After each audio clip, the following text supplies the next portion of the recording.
CEO Millionaire's daughter refused to speak at school, until a struggling teacher did the impossible. Everyone at Rosewood International School knew who Lily Anderson was. She was the daughter of Marcus Anderson, billionaire CEO, tech visionary, and one of the most powerful men in the city. Luxury cars dropped her off every morning. Security guards waited outside the gate. Her uniform was always perfect, yet Lily never spoke, not a single word. Teachers assumed she was shy. Some thought she was arrogant. Others whispered that rich children were raised without feelings.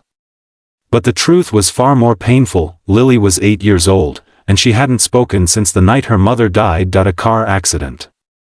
One moment laughter, the next, silence. At home, Lily lived in a mansion filled with staff, yet empty of warmth. Her father worked endlessly, believing money could fix everything.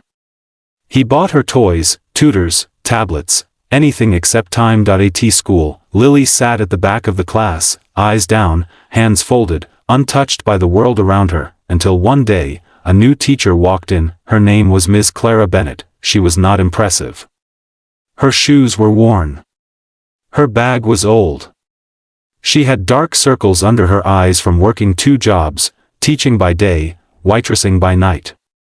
She was struggling to pay rent, drowning in student loans, and living in a tiny apartment with peeling paint. But Ms. Bennett had something rare. She noticed children. On her first day, she observed Lily carefully.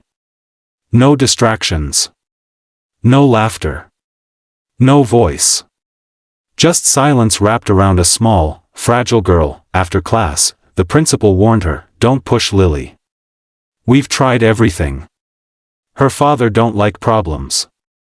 Ms. Bennett nodded politely, but her heart refused to accept that answer. The next morning, instead of asking Lily to read aloud like the others, Ms. Bennett placed a blank notebook on her desk. On the first page, she wrote, "You don't have to speak here. But you are welcome." Lily stared at the words, her fingers trembled. She didn't respond, but she didn't close the notebook either. Days passed. Ms. Bennett never forced Lily to speak. She never mentioned her silence. Instead, she read stories about brave children, broken birds that learned to fly again, and quiet heroes who changed the world without shouting. Slowly, Lily began to draw in the notebook. At first, dark clouds, then, rain, then, a small stick figure holding another's hand. Ms. Bennett noticed everything. One afternoon, she found Lily alone in the classroom, tears silently rolling down her cheeks. Ms. Bennett sat beside her. "Not too close. I won't ask why," she said softly. "But I will stay." For the first time in years, Lily leaned into someone, still, no words. Meanwhile, Marcus Anderson received complaints. "Your daughter doesn't participate," teachers said. "She needs therapy," others suggested. Annoyed, Marcus scheduled a meeting. When he entered the classroom, Ms. Bennett stood calmly, despite recognizing the powerful man in front of her. "She's behind," Marcus said coldly. "Fix it." Ms. Bennett looked him straight in the eyes. "Your daughter isn't broken," she said. "She's grieving." The room fell silent. No one had ever spoken to Marcus Anderson like that. "She doesn't need pressure," Ms. Bennett continued. "She needs someone who listens."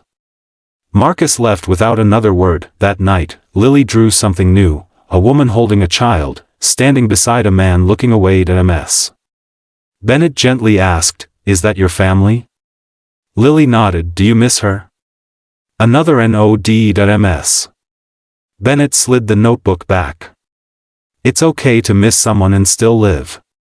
Days turned into weeks, then came the school talent day. Each student had to perform. Marcus demanded Lily be excused. "She won't speak," he said to Ms. Bennett quietly replied, "Let her decide." On the day of the event, Lily walked onto the stage holding her notebook. The audience whispered. She stood still, then opened the notebook and pointed to Ms. Bennett. Ms.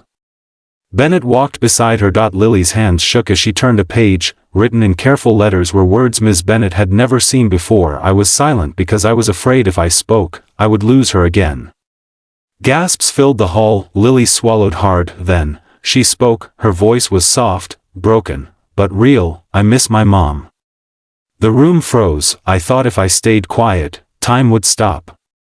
Tears streamed down Marcus Anderson's face. "I was wrong," Lily continued. But my teacher stayed. She looked at Ms. Bennet. She listened when no one else did. The hall erupted in applause, then silence, then tears. Marcus walked onto the stage and hugged his daughter for the first time in years. "I'm here," he whispered. "I should have been here."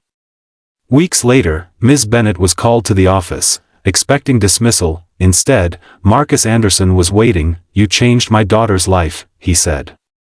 "And mine."